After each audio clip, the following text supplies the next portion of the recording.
It's 10 p.m. Do you know where your children are? Right now on the 10 o'clock news. A federal judge ruling the Trump administration has until tomorrow to fully fund SNAP benefits. And first he put his transition team together. Now he's hiring. The call from Mayor-elect Zohran Mamdani. And bracing for chaos, airlines already canceling hundreds of flights tonight as the feds order steep cuts to some of the busiest airports in the country. Good evening. Welcome to the 10 o'clock news. I'm Steve Lacey. And I'm Natasha Verma. These cuts are part of the ongoing government shutdown, which is now in day 37. Turbulent times ahead for major airports across the U.S., including 3 in our area. Let's get right to Richard G. Kovis live at LaGuardia Airport. Richard, how are things looking tonight? Oh, it's already begun, Natasha and Steve, here at LaGuardia and at airports all across the New York area and across the country. Here at LaGuardia, at least we know that airlines departing here tonight seeing delays of at least 90 minutes or more. And if this shutdown drags on, the FAA is warning that this will only get worse. We're going to show you the departure boards here inside LaGuardia's Terminal B. This is around 8 o'clock tonight. Almost every flight on different carriers is delayed. Newark Liberty International, even worse, with arrivals coming in more than 3 hours behind schedule. This all according to the FAA. And it appears as if this is going to become the new normal for those ready for takeoff over the next few days and weeks. According to FlightAware, U.S. airlines have already begun canceling hundreds of flights originally scheduled for tomorrow. That's 760 flights, and nearly every major hub across the U.S. are no longer on schedule for tomorrow. That number is set to increase day by day over the next week. The FAA saying that reductions will start at 4% tomorrow and wrap up to 10% by next Friday, November 14th. A choice the agency says it has to make to ensure safety as unpaid air traffic controllers become more and more fatigued. Meanwhile, travelers here at LaGuardia are already feeling the effects. We were delayed about an hour and 20 minutes or so getting in here. We sat on the runway, left a little late. They had trouble getting from here to Washington, so they had delays. And they said it was because of the shortages and the shutdown. For the last maybe two trips, my flights have been canceled or pushed back. And actually last week, 2 hours before I was supposed to fly out, they canceled my flight. I used to work for U.S. Department of Transportation, and safety was our priority. So, you want us to be safe, and it's frustrating. And I just hope that the government opens up so that we won't have so many problems. Now, travel experts say most carriers are canceling domestic routes over long-haul international flights, with a higher number focused on regional flights between major hubs and smaller cities. Most airlines are also being flexible, granting travel waivers to allow passengers to rebook. I would just say make sure you're aware of what's happening. Have the airline app installed on your phone so you can rebook yourself. Have the customer service phone number. And then if your flight is canceled while you're at the airport, you got to run to that gate agent. You got to get on the phone. You should message these airlines on social media. You got to use all the tools in the toolbox to try to get yourself rebooked. Because remember, there's fewer flights, and that means more demand, and that means there's fewer seats. So you're competing against all those people that were on that canceled flight with you. It is a mess already, and it could only get worse. Now, we can confirm that cancellations are already starting beyond tomorrow at other major hubs across the country. The FAA is trying to keep this at a minimum, at least to start and through the weekend. But then we run into Veterans Day on Tuesday. That's when this ramps up. Then we get to the 10% reduction in flights by Friday. Now, all of this can go away if that government shutdown ends. We'll see what happens. We're live at LaGuardia tonight. Richard G. Kovis, Fox 5 News. Steve. Very well. All right, thanks, Rich. While United Airlines preparing for the travel chaos at Newark International, they say about 12 flights over the next few days will be impacted. The company is going to be rolling out a rebooking and refund plan for customers and will notify them as soon as possible. If our customers were impacted on one of those 12 flights this weekend, they will be receiving a text message, an email, and a notification giving them self-service options to rebook. There's also employees both on the phone and here at the airport that can help them. If they did not receive that notification, they should plan for their flight to leave as planned. And United says if an alternative flight does not work for customers, they will be able to get a full refund. Well, developing now, a federal judge ordering the Trump administration to find the money to fully fund SNAP benefits. And that judge saying Washington has until tomorrow to make the payments. What does this mean for the 42 million Americans who rely on these benefits? Fox 8's Sharon Crowley joins us live from the newsroom with the very latest. Hey, Sharon. Natasha and Steve, the deadline is fast approaching. The judge ordering SNAP benefits for November to be fully funded by tomorrow. We have reaction tonight from the Trump administration. The Supplemental Nutrition Assistance Program helps, as you said, nearly 42 million Americans. SNAP benefits were put in jeopardy during this ongoing government shutdown. Now, cities and nonprofits sued to get SNAP benefits fully restored after the Trump administration offered to cover only 65% of the maximum benefit. In his ruling, the judge saying the Trump administration failed to consider the harms individuals who rely on those benefits would suffer with only a partial funding. Just about an hour ago, Vice President J.D. Vance reacting to the judge's ruling. It's an absurd ruling because you have a federal judge effectively telling us what we have to do in the midst of a Democrat government shutdown, which what we'd like to do is for the Democrats to open up the government. Of course, then we can fund SNAP, and we can also do a lot of other good things for the American people. But in the midst of a shutdown, we can't have a federal court telling the president how he has to triage the situation. We're trying to keep as much turned on. We're trying to keep as much going as possible. Well, here in this area, the Community Food Bank of New Jersey handing out emergency boxes containing non-perishables and fresh produce for Bergen County federal workers and SNAP recipients who are dealing with the shutdown crisis. Now, the food bank says they've seen double-digit increases in demand during the first 3 weeks of October. It's incredible. It's just incredible because last night I was eating ramen noodle soups. Okay, so I don't like to put my image out there. But, you know, at the end of the day, I'm a Marine. I'm an American warrior. These organizations here today, many of them are together working on this. You've got nonprofits, you got Bergen County involved, you have so many others who are focused on one thing, feeding our kids and our families at a time when they need help.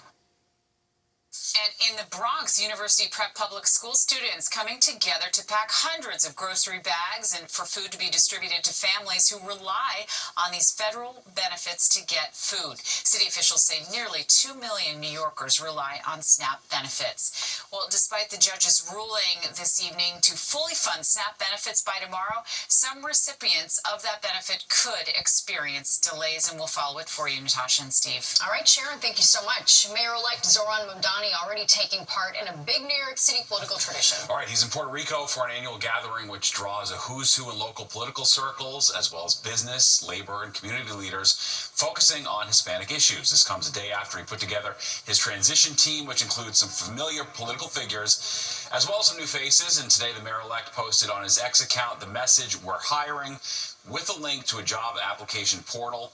Once there, people can pick their area of specialty.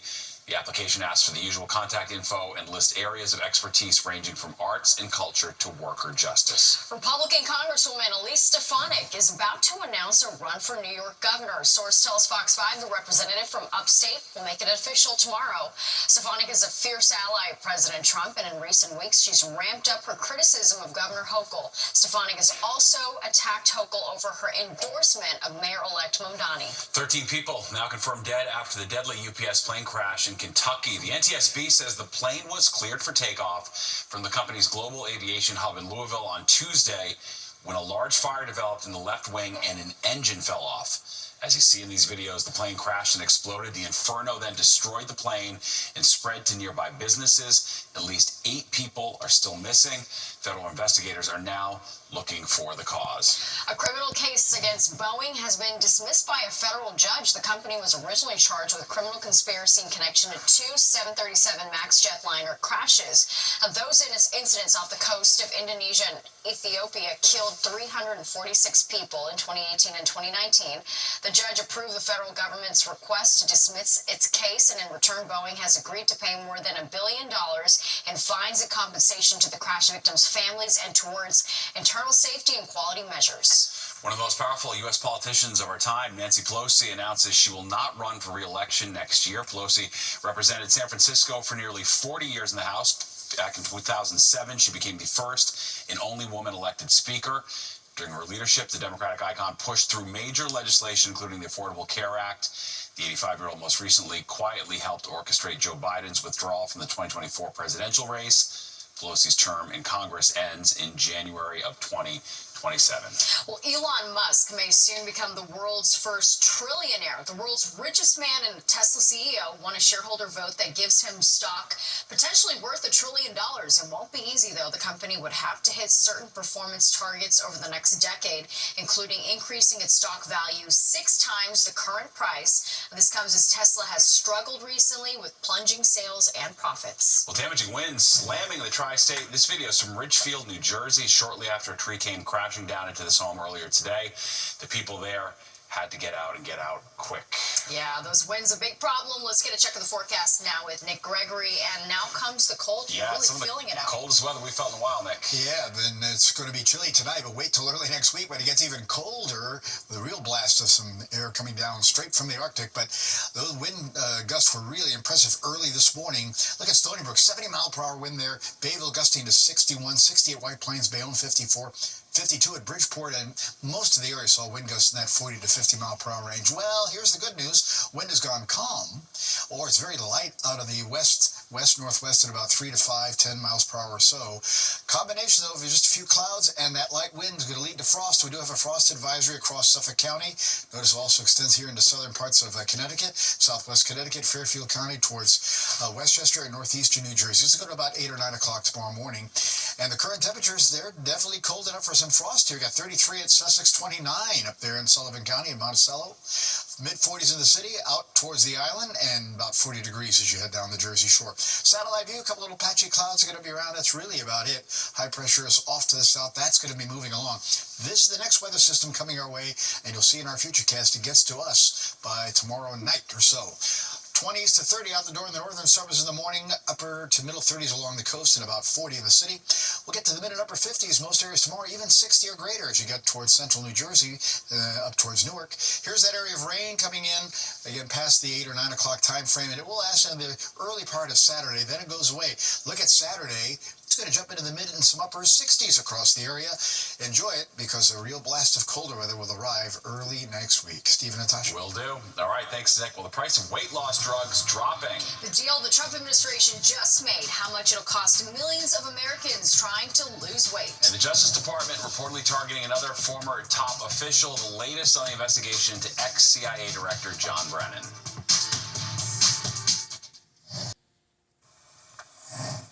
Welcome back. Justice Department officials in Washington, D.C. and Miami are preparing to issue several grand jury subpoenas related to an investigation into former CIA Director John Brennan. That's according to Fox News, which also first reported that Brennan and former FBI Director James Comey were under investigation last summer. Fox News reached out to the DOJ, but sources there declined to comment. Federal appeals court provides President Trump a new avenue to possibly erase his hush money conviction. A three-judge panel, ruling a lower court would have to reconsider its decision to keep the case in state court in New York as opposed to federal court. That panel clarified that it, quote, expresses no view, though, on how the court should rule. The goal for the president would be to have the case thrown out on presidential immunity grounds. Trump's requests to move the case have been denied twice before. And President Trump announcing a deal to lower the cost of popular weight loss drugs. He says the White House has reached an agreement with drug makers Eli Lilly and Novo Nordisk. The deal will expand coverage and reduce prices for Zepbound and Wegovy. So far, access to these medications have been limited because of their high cost and spotty insurance coverage. But Trump says starting next year, the weight loss drugs will be available to Medicare patients, and some lower prices will also be phased in for patients who don't have coverage. Until now, neither of these two popular drugs have been covered by Medicare for weight loss, and they've only rarely been covered by Medicaid. They've often cost consumers more than $1,000 per month, and some a lot more than that. Starting doses of pill versions of the weight loss treatments will cost $149 a month if they are approved. And according to a preliminary NTSB report, a Delta Airlines pilot says he does not recall hearing instructions to make way for another Delta plane before the two collided on a LaGuardia runway last month. A flight attendant was hurt. Both planes had minor damage. Hurricane Melissa forcing many cruise ships bound for the Caribbean to make a change of plans. All right, but in some cases, that meant passengers got a cold weather destination instead of a warm one. Fox 5's Teresa Priolo with what you should know before you book. Just really looking forward to St. Lucia, see the volcano and everything else. There was quite a few excursions that we had planned and paid for. Donna and Ned have been dreaming of what it would feel like to have their toes in the sand of some of the Caribbean's most iconic beaches, so they booked a cruise on the Norwegian Escape. They got on board only to find that's not where they were going. We found a note in our room when we got into our room about 4 o'clock. There was a letterhead on, a letter on our bed. The reason, bad weather. But imagine thinking you're going to St. Thomas and you end up in Maine. They watched YouTube videos of the ship. They filled their suitcases with sunscreen and bathing suits. They hoped for good weather. The one thing they never accounted for was a complete and total change in itinerary. And the kicker? They couldn't get off the ship. I totally get the fact safety first. There was a hurricane brewing or whatever. But we had no notification as far as, clothing. It was cooler, a lot cooler up there. The deal was booked on Black Friday, and they say being on a fixed income, they were excited for a steep discount. They'd even used Norwegian before, which is why they didn't think this could happen. And they have the right to do Fine that. little print, sure. That they can change destinations, but a lot of it has to say that you have to give a little bit of forward knowledge or telling them. To make matters worse, once they got to Massachusetts and Maine, all the activities were sold out. We reached out to the company for further comment, but we haven't heard back. As for Ned and Donna, they tell me that Norwegian is offering them 20% off a future cruise, but they also say they're seeing better deals for Black Friday than what the company is offering to fix the problem that they created. In Butler, New Jersey, Teresa Priolo, Fox 5 News. I would be so upset. I know, that's not what they ordered, no doubt about it, for sure. Well, she is one of the top boxers in the world. All right, we're sitting down with Claressa Shields, who will talk about how she's trying to pave the way for other female boxers. And from Who Saved My Battleship to one of the country's favorite party games, the list of this year's inductees to the Toy Hall of Fame. I'm Derek Huff for the Big Apple to Hollywood. Your entertainment destination is Extra. She's considered one of the best boxers in the world. Claressa Shields is the current undisputed female heavyweight champ, and she's also proving to be a winner outside the ring. The 30-year-old just signed a multi-fight deal that guarantees her at least $8 million, paving the way for other female boxers. Fox 5's Kendall Green has more on the keys to her success. To Claressa Shields, winning records, winning promotions, all y'all, and $8 million. A big toast for two-time Olympic boxing gold medalist Claressa Shields, celebrating her ascension from rags to riches. An example, putting up a good fight in life literally pays off, even if it's not right away.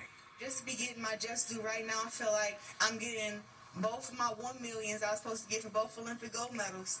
And then to have 19 world championships, 4 undisputed titles, and 5 different divisions. There's a lot of math and stuff going on here. She and her team announced Thursday a fully guaranteed $8 million multi-fight deal, following the athlete's dominant 17-0 record with 3 knockouts. That winning record helped her secure the deal through Win Records, who also represents her partner from Brooklyn, hip-hop legend Papoose. It wouldn't have been possible without Papoose. His transition to the executive suite as the creative director of the record company helped broker the deal that secures Shields' spot as one of the highest-paid female boxers in the business. As a fan, watching Claressa from the outside, I've never seen someone who was more deserving. The 2-year deal came with a $3 million signing bonus, while it remains unknown the amount of boxing matches she'll be required to fight. But however many rounds it takes, she's determined for a bigger payout like one of her mentors, Floyd Mayweather. I'm trying to get to where I can make $50 million for one fight, just like Floyd did before I retire. So I believe that starting at $8 million minimum is a great start. Shields' fight doesn't stop in the ring. She says she's intentional about using her success to empower young women sharing her blueprint as the undisputed heavyweight boxing champ. The girls who come up after me will be able to sign for 10, 15, 20, 25. I think that it's all about me giving back and me giving them the knowledge to understand the whole boxing business to where they can take charge of their careers too. Kendall Green, Fox 5 News. Wow. Good for her. Yeah, An indeed. inspiration, yeah. Well, it's almost that time of year for train lovers. All right, the New York Transit Museum and MTA are bringing back holiday nostalgia rides. New Yorkers will be able to ride on a historic railcar fleet that dates back to the 1930s. They'll run on a section of the Q train every Sunday in December from 10 a.m. to 5 p.m. Always love to see those. And the National Toy Hall of Fame enshrined their three newest members. Two are best-selling games, Battleship and Trivial Pursuit. The other is a bit more surprising. It's Slime. It was first introduced back in 1976, which can be so addicting to play with. So fun. Nickelodeon's gone with it too. Made a whole franchise out of that. Love all three of those toys. Nick, those are classics. Remember how smart you used to feel playing Trivial Pursuit in the 80s when you get the right answer? Get that slice of the pie. Exactly. When I would get the right answer. Yeah, right. Exactly. Yeah, sure. Some of those were quite challenging, though. It'd be fun to play that again for sure. Well, we're playing a game of Bundle Up tonight, right? Look at these temperatures. It is dropping quickly. It has got down into the freezing mark or below. Sussex up there to Monticello in the 30s to upper 20s. 34 Poughkeepsie. It's mid-40s in town onto the island. The Hamptons 43, 40 at Belmar, and 30s you get back into eastern Pennsylvania. So with that light wind that we spoke of after our strong wind earlier in the day, that frost advisory is definitely still in effect here. Go to northeast New Jersey, Westchester, southern Connecticut, and Suffolk County. It's going to go to about 8 or 9 o'clock in the morning, depending upon where you are. So those are the areas that haven't really seen their first frost yet. So patchy clouds moving through tonight. That's really about it. But you look at the wide view and you're going to see some showers. Not a lot, but there are showers here building in Wisconsin down into eastern Iowa. That system is coming our way, not during the daytime hours. We'll sort of see some sunshine in the morning. That'll give into clouds as the afternoon goes along. By 8, 9, 10 o'clock, here comes that little area of rain. That will continue into early Saturday. Then it goes away, and then we'll see improvement coming in for the rest of Saturday. And Saturday's actually going to be a pretty mild day coming up in the forecast. Overnight, staying in those 20s north and west, about 40 in the city, mid-30s along the coast, and we jump to 58 tomorrow. Some 60-plus degree temperature zone parts of New Jersey. Stays in the 50s as you move up into the Hudson Valley. Steve and Natasha? I'll feel good. All right. Well, the NBA has been dealing with a major gambling scandal. That's right. How widespread does the public believe the problem is? We're going to explore the results of an eye-opening new poll. And the Christmas season is already here, and we haven't even hit Thanksgiving yet. How retailers are already cashing in.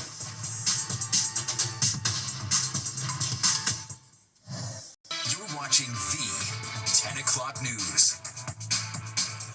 The calendar reads November 6th, but in the city tonight, it's starting to look a lot like Christmas. And retailers can't wait to cash in. A forecast from the National Retail Federation released today estimates shoppers will spend more than $1 trillion for the first time ever in November and December. Wow, all right, yeah. And Christmas in New York, of course, is more than just shopping. It's also about the tourists that flock to the city year after year. And tonight, many are checking out the first night of the Rockettes. Kendall Green live outside Radio City Music Hall with more on how Christmas feels like it's already underway. Kendall.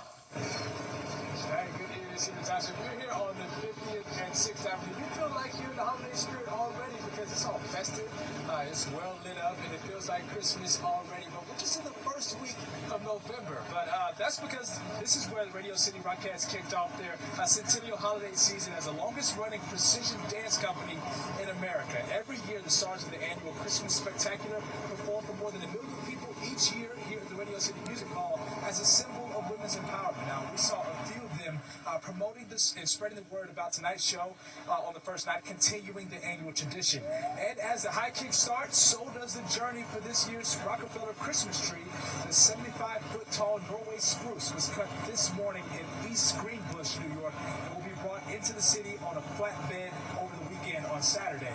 And it's transported weeks ahead of the annual Christmas tree lighting, a little less than a month from now on Wednesday, December 3rd. So it's safe to say the city gets an early leap in the Christmas spirit. But we asked a couple folks in the Big Apple if it gets started too early or right on time for them. Take a listen. And then is the perfect time to celebrate Christmas? What date for you? Go. The date for me is when my birthday kicks off in November. My birthday was just November 2nd. And then, the temperature drops. So when it's cool outside and it's my birthday, it's the perfect time. So when I go back home, I'm putting up my festivities, my Christmas tree, and all the good things. So when do you start? After Thanksgiving. So you're what people would consider traditional. Yes. Okay. You gotta have each season. You gotta have Halloween, then Thanksgiving, then Christmas. So one of those stories shared that with the state of government affairs and the state that shut down, it's a welcome attraction, and what it does for the city as far as driving up revenue, it does pretty good for the city. So that's the latest here in Midtown. Kimberly Green, Fox 5 News. Yeah, and it's such a fun show to watch. All right, Kendall, thank you so much. A new jobs report paints a grim picture about the state of the U.S. workforce. According to outplacement firm Challenger Gray and Christmas, employers in the U.S. announced more than 153,000 job cuts in October. That's the largest workforce reduction for the month in more than 20 years. Now, experts blame rising costs, lower consumer spending, and AI. Former NBA player and assistant coach Damon Jones appearing in Brooklyn federal court today. He pleaded not guilty to charges from two separate illegal gambling cases, one involving an alleged sports betting scheme where he's accused of providing inside information about players to gamblers, another involving poker games allegedly linked to the mob. He was released on $200,000 bond.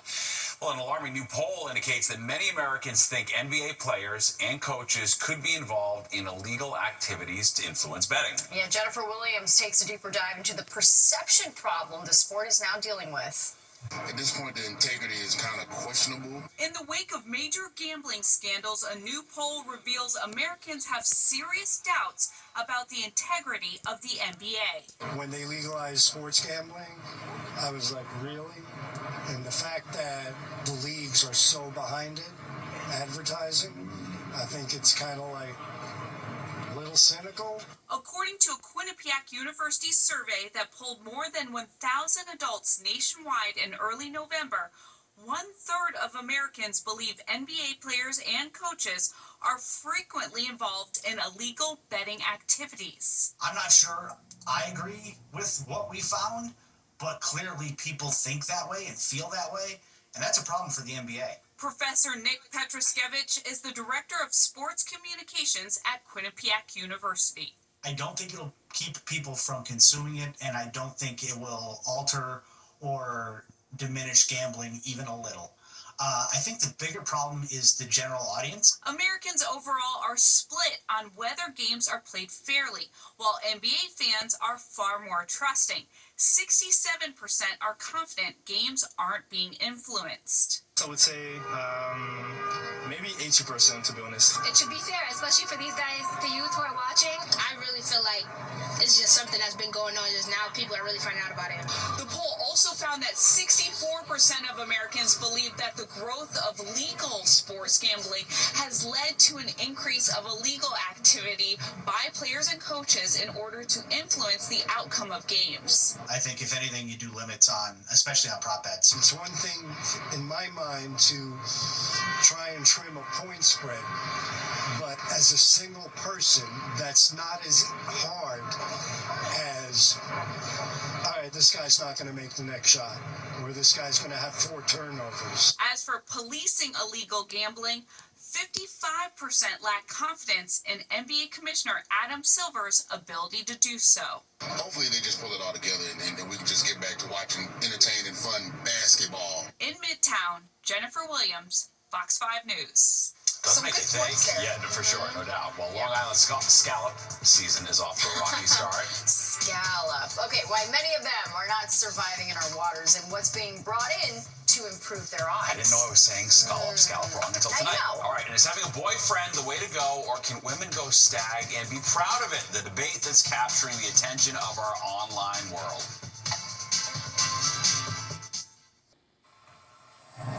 Well, Long Island scallop season is officially underway, but this year's on track to be another disaster thanks to a deadly parasite. All right, there is some good news. Fox 5's Jody Goldberg shows us how scallops from other waters are being brought in to help.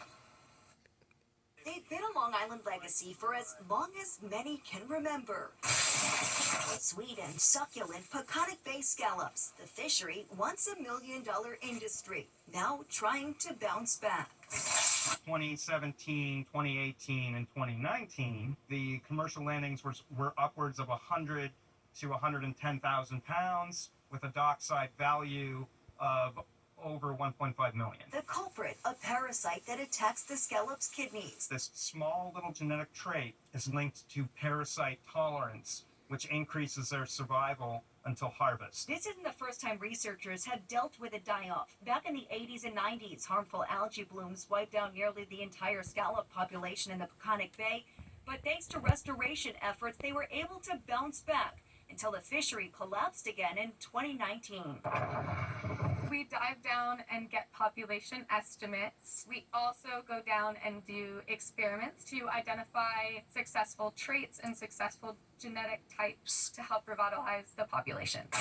Researchers have been bringing in scallops from Moriches Bay and Martha's Vineyard, where survival rates are much higher. We're not bringing in new species, we're not genetically modifying, we're just bringing in new individuals from other populations with the hopes to increase survival until harvest. And while there are scallops in the Peconic Bay, Bayman Matthew Ketchum says most die before the season. For me, I was forced to put all of my eggs in one basket.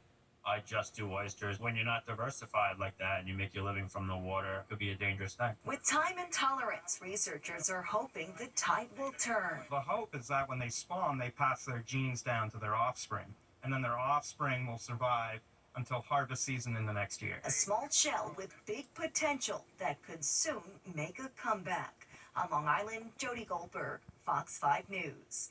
Well, to run or to lift, that's the question. According to a new study, if you're looking to control your blood sugar, weightlifting, not running, is recommended. Researchers studied how endurance exercises and resistance exercises affected mice that were fed high-fat diets. After several weeks, the team found while running and weightlifting both helped the mice process the extra sugar, weightlifting type exercises were better at reducing body fat, controlling blood sugar, and processing insulin. I can't help but think about a little mouse.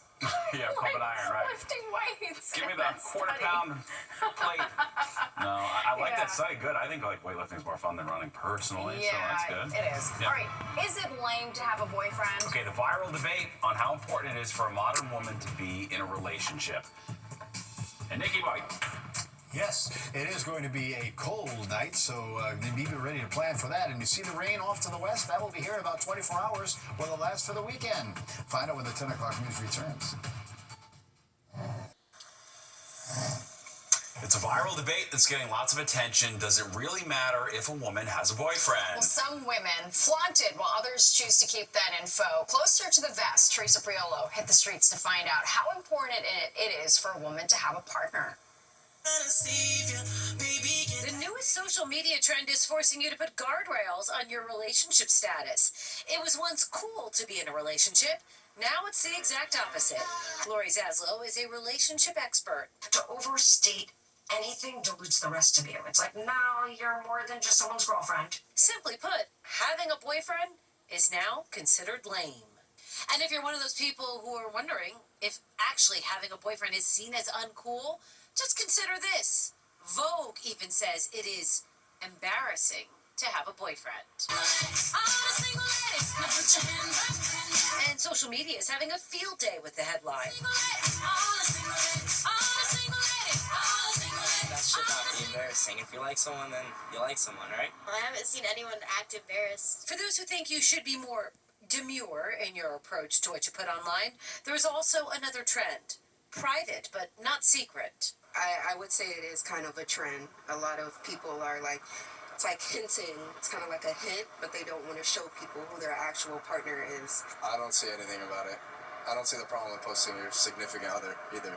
Right? I mean, I definitely haven't seen anything, but I feel like if this is if someone's saying this, it's immature. I think you should show off your boyfriend.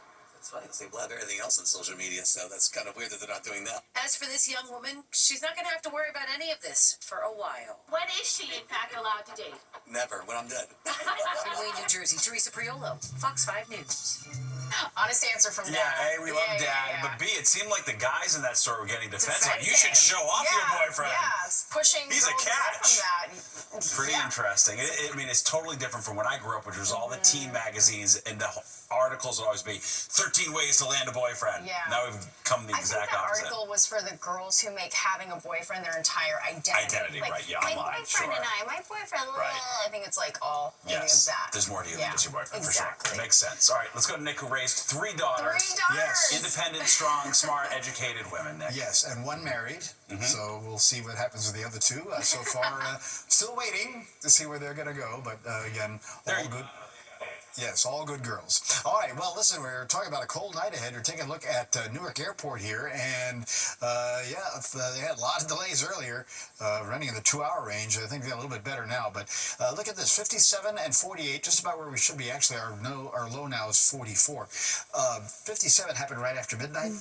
Doesn't really count, right? Most of the day was in the low 50s. 27, the record low, that's 2 days in a row for 1879. 6:32 sunrise down 4:46. Again, it will be combining with clouds, though, tomorrow. Like I said, there's our new low for the day at 44. Winds out of the west and northwest. It's lightened up considerably from earlier. Humidity, dry, pressure still rising 30.17, but we're already 30s to upper 20s. Hudson Valley, North Jersey, back into eastern Pennsylvania. Mid-40s in town, out onto the island where it drops to the 41-degree mark in the Hamptons, and 40 down at the shore. Again, the wind much better than earlier. It's either calm or very light out of the west. Wind's going to pick up again in speed, but it'll be tomorrow afternoon when that happens. Frost advisory, as we mentioned, that's covering Suffolk County, southern Connecticut, Westchester, northeast New Jersey, as they haven't had their first frost yet, so that'll happen tonight as temperatures dip down into the lower 30s there. All right, nothing going on the radar nearby. It's kind of a dry night going up here. We're talking about temperatures, though, earlier that were in the 50s, low 50s, Hudson Valley into Connecticut, and upper 50s again at Newark towards the east end, but that happened right after midnight, so it doesn't really count, like I said. 40s up north today, Rochester 46, 50s there to State College, 60-degree weather, Washington, D.C. on southward, and then we picked up 70-degree weather in Nashville, but back to the 50s, Chicago in towards Indianapolis. All right, satellite view, little patchy clouds here and there. We'll see those as the night goes along. Next weather system to bother us is now moving through the middle part of the country, bringing showers now, Iowa up to Wisconsin. That area of rain is going to arrive here, again, a little less than 24 hours from now. So first we'll deal with the cold overnight, upper 20s to about 30 in those colder suburbs to about 40 in the city and 30s along the coast. Tomorrow, upper 50s to about 60 most of the area. That's seasonal, really, again, for this time of the year. Sun gets into more clouds by the middle of the day into the evening, and then that area of rain comes in. Later in the evening, it'll last into the first part of Saturday morning. Then it gets out of the way. Well, look at Saturday's temperatures, mid to upper 60s across the area. Next system brings rain again on Sunday, and then the colder will rise for early next week. 40 tonight in the city, but 20s to mid-30s in those colder suburbs, again, with the areas of frost we spoke of. 58 tomorrow. Sun will give into clouds. It does become windy as we head on into the afternoon. Some rain tomorrow night into early Saturday, then some sunshine. Look at Saturday, 66. Still over 60 on Sunday, but the rain goes in by midday. It'll last into Monday morning. Windy and colder, about 50 on Monday. Only 45 Veterans Day as we stay in the 30s in the morning and then back to the low 50s. But it's going to be a windy period for next Tuesday, Wednesday, and Thursday. Natasha and Steve. All right, thanks so much, Nick. Well, a second act for an iconic museum in Harlem. All right, we're taking you inside the brand new Studio Museum, which is getting ready to reopen after moving to a new 80,000 square foot building. And my latest episode of Talking with Natasha is out, and here's a sneak peek.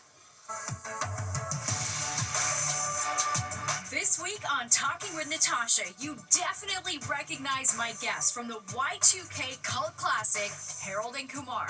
I'm here with comedian Cal Penn, but you have a brand new podcast that's already out. I do. It's called Here We Go Again from iHeartMedia and Snafu Media, and it looks at trends in pop culture and history that repeat themselves. So, for example, we had a space race in the 80s. Why is there a space race now with billionaires instead of Cold War governments? We talk about the fourth Harold and Kumar movie in development and how he met then 14-year-old Zohran Mamdani. A conversation you do not want to miss. Watch our full episode on the Fox 5 YouTube page and the Fox Local app.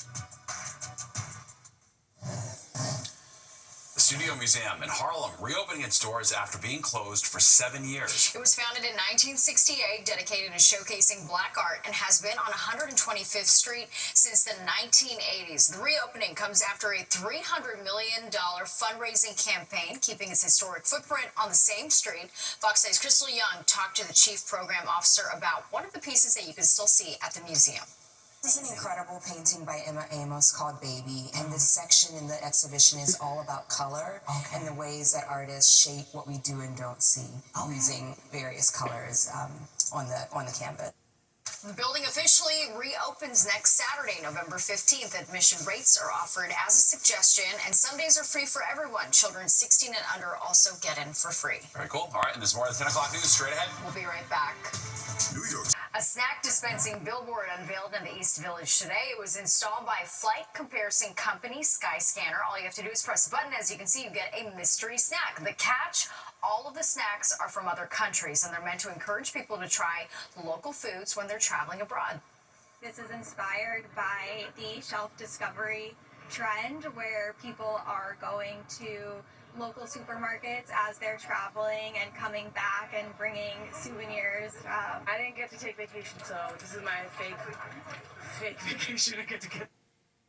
And among the snacks given out today, popcorn M&Ms, matcha Kit Kats, and steak-flavored potato chips. Sounds like something Americans would love. I know. I mean, those all sound fine. Those great. aren't too exotic. All right, let's get one final check of the weather. It's cool today, but we'll get a nice warm-up tomorrow, right? We will, and especially into the weekend, too. It drops about 40 in the city by morning, some 30s at the coast, though, and upper 20s. Colder northern suburbs tomorrow. We do get into the upper 50s, and some lower 60s, but sun will give way to clouds. Rain tomorrow night, and then we go into the mid-upper 60s on Saturday.